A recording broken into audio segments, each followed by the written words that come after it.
our trees. It's the same thing for our minerals. We've got them in abundance.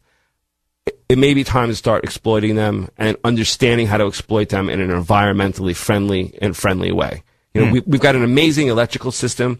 We pay 6 kilowatts per hour electric, which is absolutely dirt cheap compared to anywhere in the world. Mm-hmm. So we've got that going for us. We've got a great educated workforce in all different areas, down from farming all the way up to the highest skilled trades and PhDs. We have everything. It just all needs to be put in place, and the economy needs to go forward, and it has to have a goal of everyone having a living wage that we can all live off of, which will support the housing market, business, and everything else in the economy. Wow. Okay. Good stuff. Deep stuff from Lee Eyerman. We're going to go to a quick commercial break. This is a live show. If you have questions for Lee or I, call in 336-3700. We'll be right back.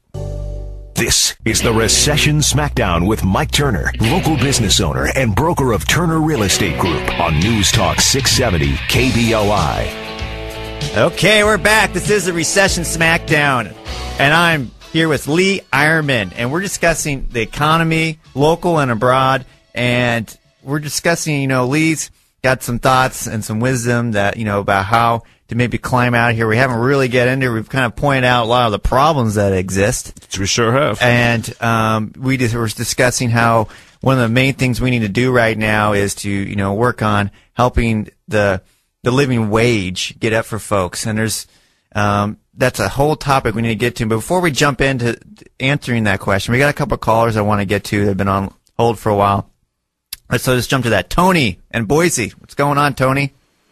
Oh, all right, Mike. I've got a question for Lee quickly, and I'll get on the side and listen to his answer. What effect does illegal immigration have to do with that living wage? It's a question I'm sure other people have asked, but I want to get his viewpoint on it. Thanks. Okay. Well, illegal immigration certainly does push down living wage, and we can see that clearly in California, where we have a lot of illegal immigrants coming in and working on the farms, working in slaughterhouses and places like that. And that 2 years ago, everyone was saying that's a job no American wants. Well, I got to bet right now that a lot of Americans would be happy to be doing those jobs. So I totally agree with you that illegal immigration does push down the living wage. On the flip side of that, I do think that there was a plan by the Bush administration to bring in illegal aliens and eventually make them legal aliens in order to boost the Social Security rolls, because Social Security, Medicare, and Medicaid are so unfunded. So it was a poor attempt to bring in a lot of people in order to boost Social Security and Medicaid and Medicare. And I do totally agree with you, if you're probably on the same track that I am, that it definitely lowered the wages in a lot of jobs that Americans, true-blooded Americans need right now. And now that the jobs have been pushed down to those low levels, that's what the farmers, expect to pay. That's what the market expects to pay for the produce or the meat or whatever job it might be, or even whatever's left to our textile industry. And that's what people expect to pay. So now if we want to say we want to, hire the people to work on the farm and have them get paid $15 an hour, then we all have to expect that our salad and our tomatoes are going to go up in price. But who's to say that that's not what should have happened during this time period, especially when we did have a lot of inflation during the past 5 to 10 years. So I agree with you. I think the illegal immigration has to be taken care of. No one wants to touch it.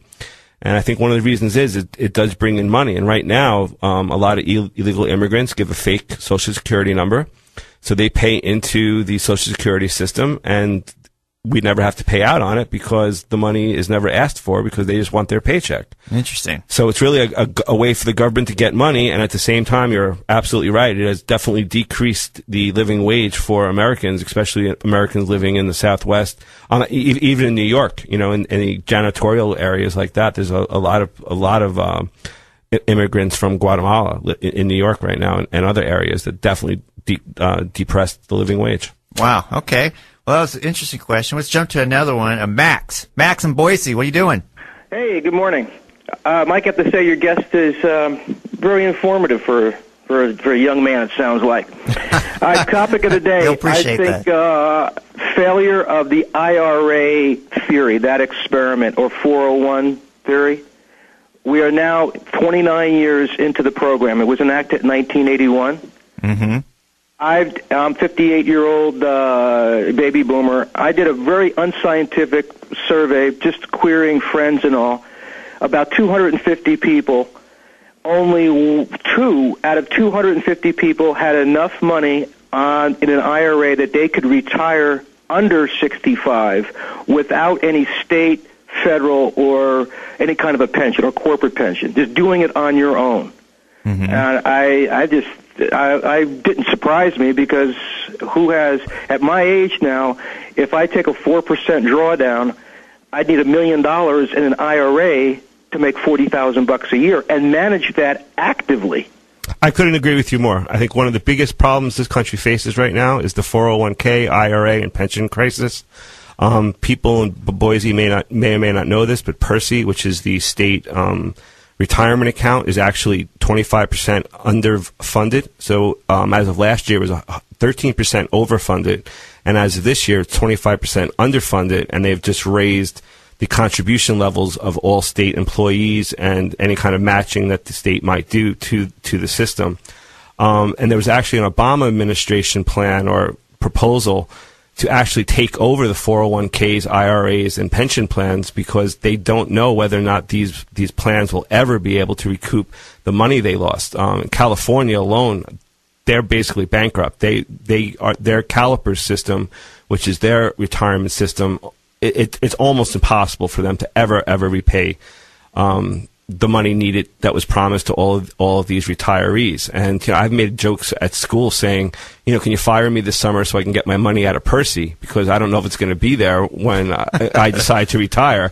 So I'll take the hit, give me the money, and then just rehire me the next day. I think it's a incredibly sad fact. I can remember 20 years ago my parents being sold 401ks and IRAs showing graphs where, if you invested $300 a month for 20 years, you'd end up being a multimillionaire by the time you're 60 or 62. And it just has not come out that way. And the reality of it is that in order for this gentleman or anybody else to get the kind of money that they would need to retire, the stock market would have to go up incredible levels. And I just don't see where it's happening. Right now, we have 10 to 12 million people unemployed in this country.